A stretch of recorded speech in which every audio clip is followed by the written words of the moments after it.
Well, hello, welcome to my kitchen.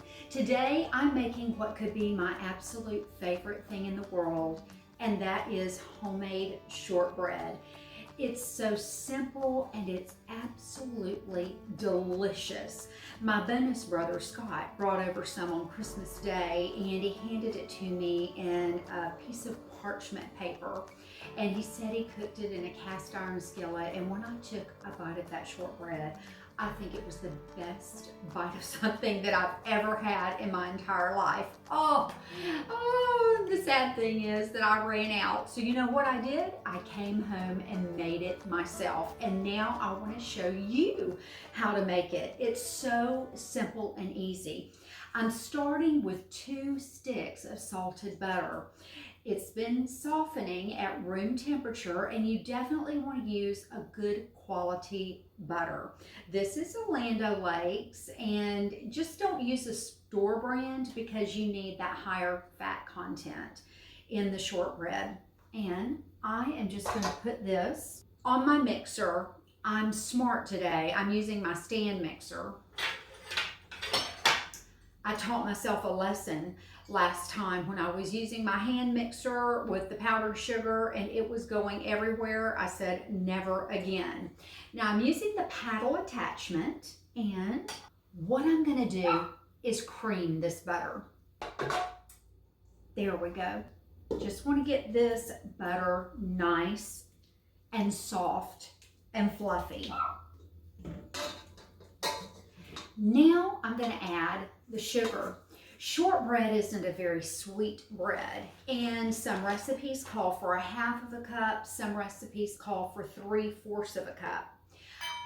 I have a tendency to lean on the little bit sweeter side, so I am going to add 3/4 cup of sugar, and I'm using powdered sugar. It works best in shortbread. It gives it a crumblier, just smoother texture. It's so good. And even with the 3/4 cup of sugar, this is by no means sweet. It's not salty, but it's not sweet. Back we go with the mixer. Ha ha! I even have my lid. Just want to show you what this looks like.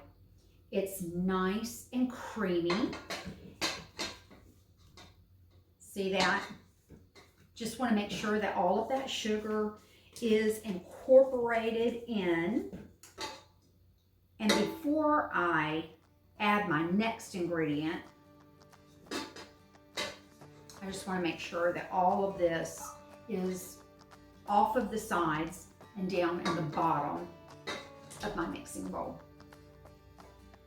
Now we've got the flour. Now if you're going to use unsalted butter in this, you're going to need to add about maybe a teaspoon of salt. But since I'm using salted butter, I'm not going to add any more salt to this.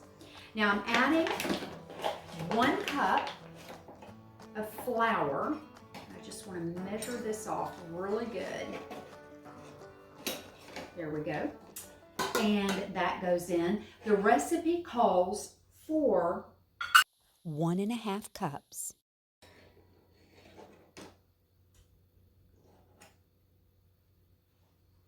And I'm sure you're wondering, why does she have that cornstarch out here? I'm adding 1/2 cup of cornstarch. The measuring cup won't fit in there, so I'm just going to put this right in.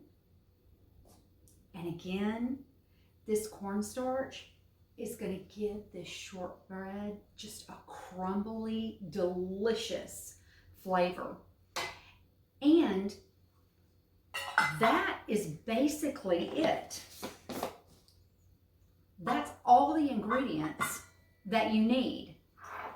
But I love pecan shortbread, so as soon as this is mixed, I'm going to add these pecans in. Here we go. I just want to mix this until everything is nice and moist and comes together. And now I'm adding about 3/4 of a cup of chopped pecans. And I've chopped them pretty finely. They're not minced, but they're definitely finely chopped. And those go right in. And one of the reasons why I want the pecans really small is it makes cutting the shortbread a lot easier. So I'm just going to give this a quick mix. Look at this.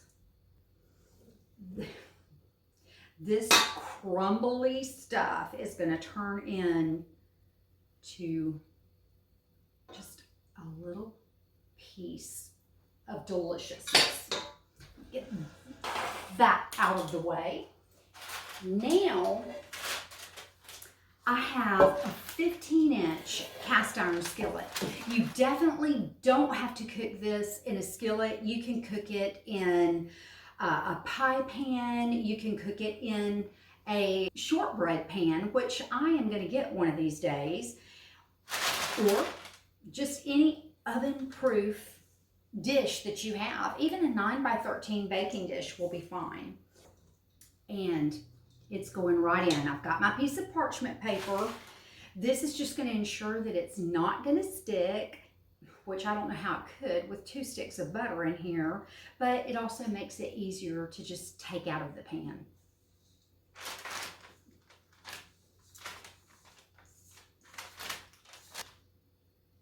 Now, clean hands are the best tools that you'll ever have in your kitchen. I'm going to press this right down. Just taking the palm or this part of my hand and I'm pressing it really well. And I want to press these sides because if I leave it crumbly at the edges, well, guess what? It will crumble, and I want it to hold together really nice. Just make sure that it's all the same thickness. There we go. That looks just right. Now to make it just a little bit sweeter, and this is totally optional, I'm going to take some granulated sugar and just going to sprinkle it all over the top. This granulated sugar adds texture and just a little bit of sweetness. But if you're not a fan of the sweeter shortbread, definitely eliminate this. But I can tell you it is good. There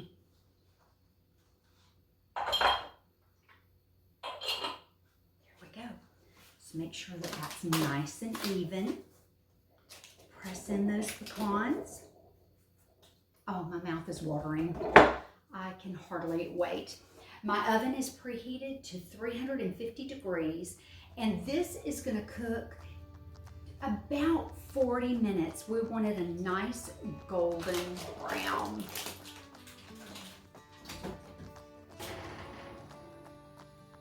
Look at that. This is the perfect color. It's just a slight golden brown. If it cooks a little longer, that is okay. And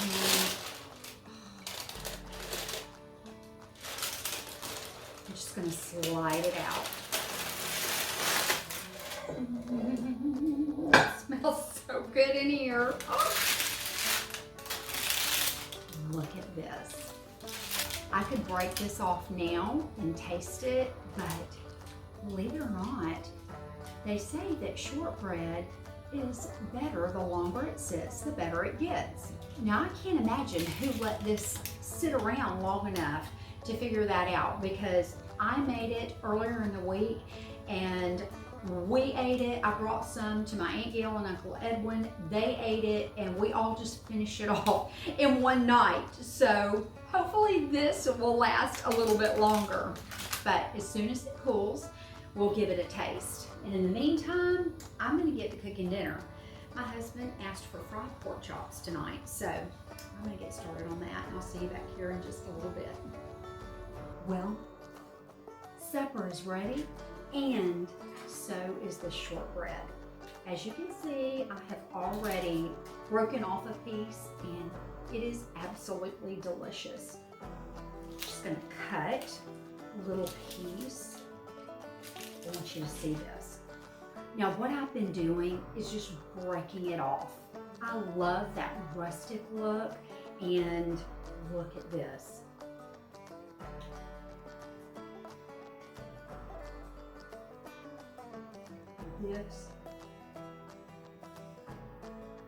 This is buttery and crispy and delicious. I just can't tell you how good it is. No, honey, you can't have any. She's over here begging at my feet. And it's her birthday today, so she might get a little piece of something. Y'all have got to try this. If you like a pecan sandy, you are going to absolutely love this. Well, it's time for supper. And my husband is starving, so you're a blessing to me.